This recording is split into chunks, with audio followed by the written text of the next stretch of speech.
Hi, I'm Rocky, and welcome to this explainer on the latest PMP edition. We're talking about the upcoming transition to the 2026 PMP exam and the release of the PMBOK Guide 8th Edition. This is a massive, pivotal shift for our industry guys. We're moving way beyond just memorizing processes to actually applying real-world judgment in complex business environments. Now, I know you value your time, so I'm going to keep this incredibly efficient. If you find this helpful, please do me a favor, hit that like button and subscribe. Let's break down exactly what this means for you. So to clear up all those wild rumors and put your mind at ease, here is our roadmap for today. We're going to cover the 2026 PMP exam transition, the new exam structure and weights, how to navigate the new question formats, the key PMBOK 8 updates, the new AI and sustainability pillars, and finally, we'll map out your personal certification timeline. Let's get into it. Okay, let's dive right into Section 1, the 2026 PMP exam transition.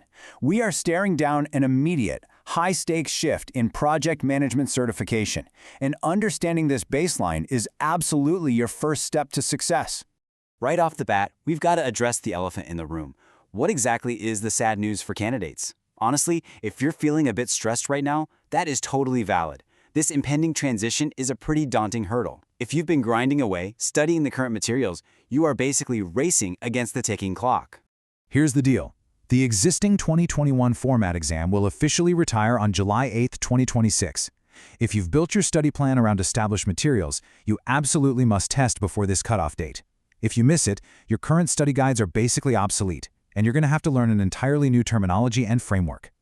The new version brings some serious complexities that demand your attention right now, like multi-question case studies and brand new technical demands, specifically graphic interpretation. Moving right along to Section 2, new exam structure and weights. Let's look at the hard data, because the three main domains of the exam have radically adjusted to reflect a much more business-driven project manager role. Now, what's really interesting about this breakdown is the sheer scale of the shift. Look at that business environment domain. It has literally tripled in weight. It's jumping from a tiny 8% all the way up to a massive 26%. This is where heavy-hitting topics like governance, change control, and risk have migrated. At the same time, the people domain decreases to 33%, but don't let that fool you. It's shifting away from simple task management toward what PMI calls value leadership, knowledge transfer, and stakeholder alignment. The process domain also drops slightly to 41%, which makes room for a lot more strategic evaluation. Looking a bit closer at that slightly reduced process domain, there's a really vital update. Process now introduces a standalone laser focus on finance. You're going to see a much deeper emphasis on integrated planning, contingency, and spend tracking. You aren't just managing a checklist of tasks anymore. You are actively responsible for managing the project's financial health. It's a real game changer. And how exactly are we delivering these projects? Well, the exam is leaning heavily into the realities of the modern workplace. Adaptive, agile, and hybrid methods now make up roughly 60% of the exam content, leaving traditional predictive or waterfall methods sitting at just 40%. Flexibility and iterative delivery are the new norms for sure, and you'll really need to know how to tailor your approach to the specific context of whatever project you're thrown into. All right, Section 3, navigating new question formats. We know the topics are changing, but how are they actually going to test you on them? Let's talk about the new interactive formats. Get ready, because the days of rote memorization are officially over. The new exam tests your data literacy and real-world judgment head-on. You're going to face multi-question case studies as a dedicated first section. Imagine having to read a dense 200-word scenario and then answering 4 or 5 related questions just based on that one specific situation. You'll also hit graphic-based interpretation questions. This means analyzing charts, dashboards, and cost curves directly on the screen to derive your answers, plus some newly enhanced drag-and-drop interactions. Let's jump into Section 4, Key PMBOK Updates. It's time to shift our focus from the exam itself to the underlying foundation of all these changes, the brand new PMBOK Guide 8th Edition, officially dropping in November 2025. The best way to think about PMBOK 8 is as a structural correction. If you remember, the 6th edition was incredibly prescriptive and rigid, while the 7th edition went the completely opposite route. It was super abstract and principle-based, while the 8th edition bridges that gap perfectly.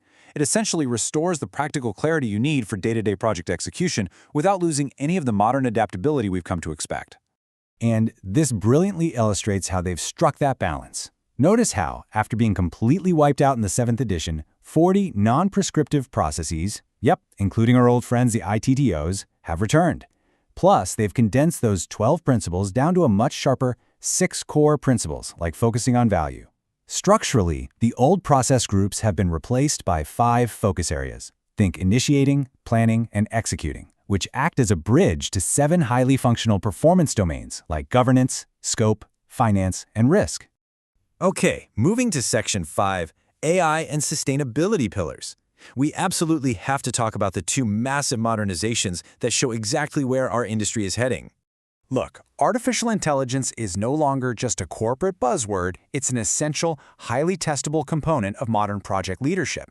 PMBOK 8 now includes a dedicated artificial intelligence appendix, known as X3. The exam is going to actively test your knowledge on how AI tools can support predictive insights, how to use AI for resource optimization, and how it drives decision-making across all project domains. Hand in hand with AI is the new mandate for sustainability. It has literally been elevated to an explicit core principle. As a modern project manager, you are now required to evaluate the long-term environmental and social impacts of your project decisions. It's no longer just about the bottom line. It's about delivering value that helps the business today while sustaining the community and environment for tomorrow. Finally, Section 6, your certification timeline. We've covered a ton of ground here, so let's bring it all home and give you an actionable schedule to plan your prep. Here are the absolute critical milestones you need on your radar. In April and May of 2026, the updated prep materials and courses will finally become available, but the big dates are in July. July 8th, 2026 is the last day for the current exam. So if you are already deep in your prep, mark your calendar. You want to test under the current, stable patterns before that date. But if you're a new student just starting out and you prefer a modernized, AI-integrated framework, hold off and wait for the official launch of the new 2026 standard on July 9th.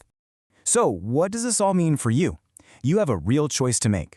Will you race to beat the July 8 deadline with the materials you already know, or will you embrace the modern AI-integrated 2026 standard? Take a moment, evaluate your study plans, and take action immediately.